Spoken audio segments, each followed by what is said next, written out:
pertama yang ada di Belitung. Nah, silakan Pak. Bismillahirrahmanirrahim. Assalamualaikum warahmatullahi wabarakatuh. Waalaikumsalam warahmatullahi. Lagi ke Cerucuk, di daerah Cerucuk, tepatnya di daerah Cerucuk, dan pindah lagi ke Tanjung Pandan oleh ke Arahat, dan terakhir di Tanjung Pandan itulah di sungai, tepi sungai Berutak itu. Nah. Dan begitulah tentang cerita kerajaan Balok yang pernah eksis. Balok dan juga kelompok-kelompok masyarakat sekitar, salah satu Pok Darwis Desa Balok. Jadi Pak Sujatmin ini termasuk juga di Pok Darwis Pak ya? Yeah, Pok Darwis Desa Balok yang ngelola kawasan bentang alam hutan makam Balok ini. Nah, tadi abang-abang kan kakak-kakak lah belajar kan, lah disampaikan dari Pak Sujatmin tadi. Kerajaan Balok itu berasal dari mana coba? Lagi ingat ya? Dari Kerajaan Mataram Islam. Nah, Kerajaan Mataram Islam. Ada yang tahu ke nama raja pertama Kerajaan Balok? Angkat tangan. Yuk. Ayo, jangan. Oke, benar. Dapat hadiah Adil. Tepuk tangan. Siapa nama Kak? Aila. Kaila. Orang Manggar ya? Oke. Makamnya, makam raja dengan makam wali nak Pak Sujatmin ya? Makam raja Kak Agede Yakub dengan makam wali Syekh Abdul Jabar Samsudin yang merupakan penyiar agama Islam. Jadi bentang alam hutan makam Balok ini masuk ke dalam kawasan konservasi PT Sahabat Mewah dan Makmur. Luasnya ada yang tahu ke? Luas ini hutan ini. Nggak ada yang tahu? Nah, jadi luasnya 165 hektar. 165 hektar tuh 165 iko lapangan bola. Gede ya. Jadi patut kita berbangga, bersyukur bahwa ada hutan yang lagi dilindungi gitu. Benar gak?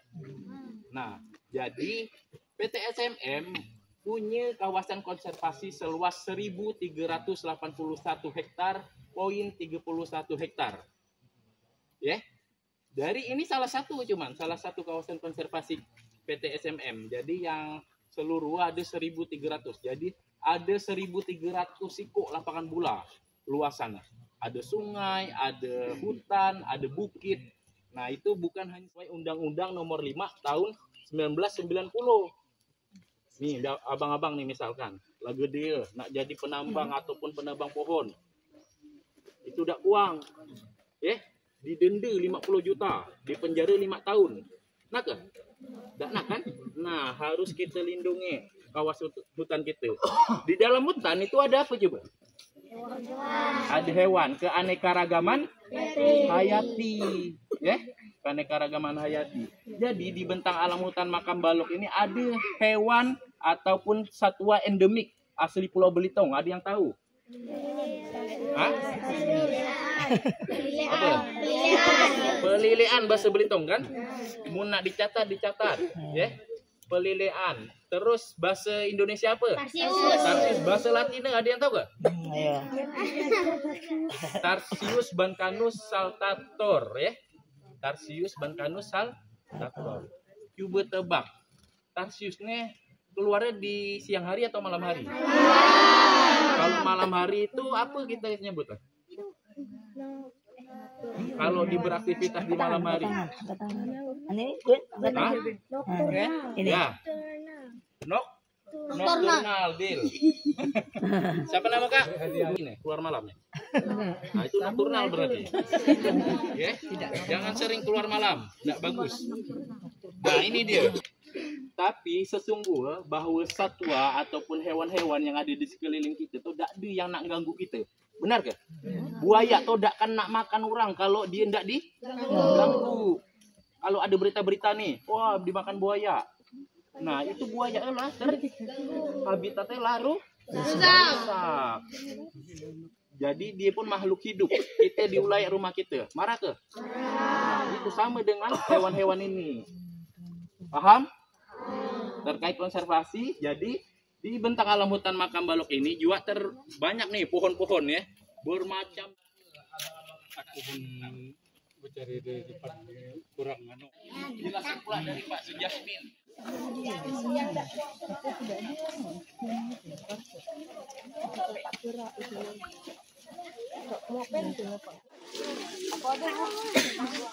Raisa ke masuk hutan sebelum menghasilkan apa coba? Coba menghasilkan wifi pasti banyak kita jaga kan? Perkenalkan apa namanya budaya Hadra di Belitung. Kalau inilah yang pertama membawa kesenian Hadra di Belitung. Yang ini biasa kalau ada orang Budawa ya, kumpang. Jadi inilah Syekh Abdul Jabbar Samsudin inilah pertama yang membawa Makam. Nah, ada 2 ke makam. Jadi ya. Nah, Yin Galema. Jadi makam ini kalau dari cerita rakyat itu ada 2. 2 ini katanya sebelahnya permaisuri. Iya kan? Karena 2 dia makam. Benar gak? Tapi kalau dari arkeologi nasional yang pernah ke sini, yang melakukan ekskavasi, arkeologi nasional dari Jakarta, dia melakukan penggalian ini untuk menemukan apa coba? Bukan jasad, tapi bekas-bekas peninggalan ya, peninggalan dari zaman itu gitu. Nah, jadi model ini itu memang 2. Badan riset ya. Ya, yuk kita ekskavasi yang dilakukan dari arkeologi nasional yang sekarang lah jadi nama BRIN teh. Ini pada waktu belah bisa peninggalan. Tuh batu bata gede-gede ya. Nah, kalau abang-abang kan kakak-kakak ke Museum Tanjung Pandan itu lah diambil nih sih kok. Lah dimuseumkan batu bata. Lah paham gak?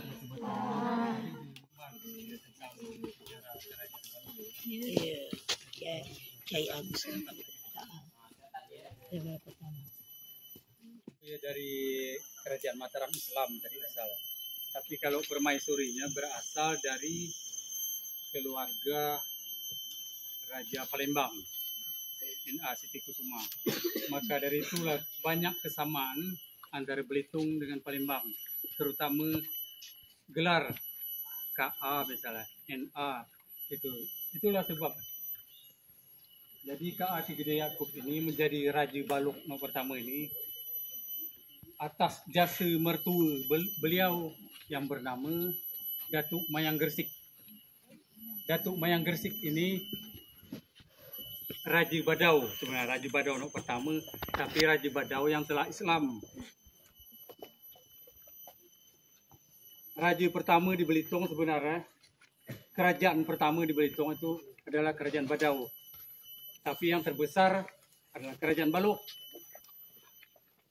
Ada di catat itu tadi, Bu, nomor pertama tadi. Dengan masuknya Islam di Jawa, Belitung pun kedatangan ulama dari Gersik. Menandai masuknya Islam pertama di Belitung. Nah, itulah. Jadi Kak Gede Yakub ini pada tahun 1661 beliau dapat menguasai seluruh Belitung atas bantuan Mataram dengan bantuan ban dari aku. Kalau ada pertanyaan, makasih.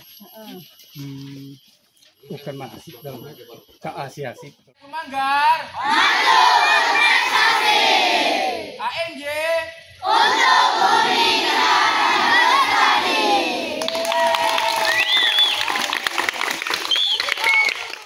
Ya, oke. Terima kasih. Nyebut makasih ya, jangan lupa ya.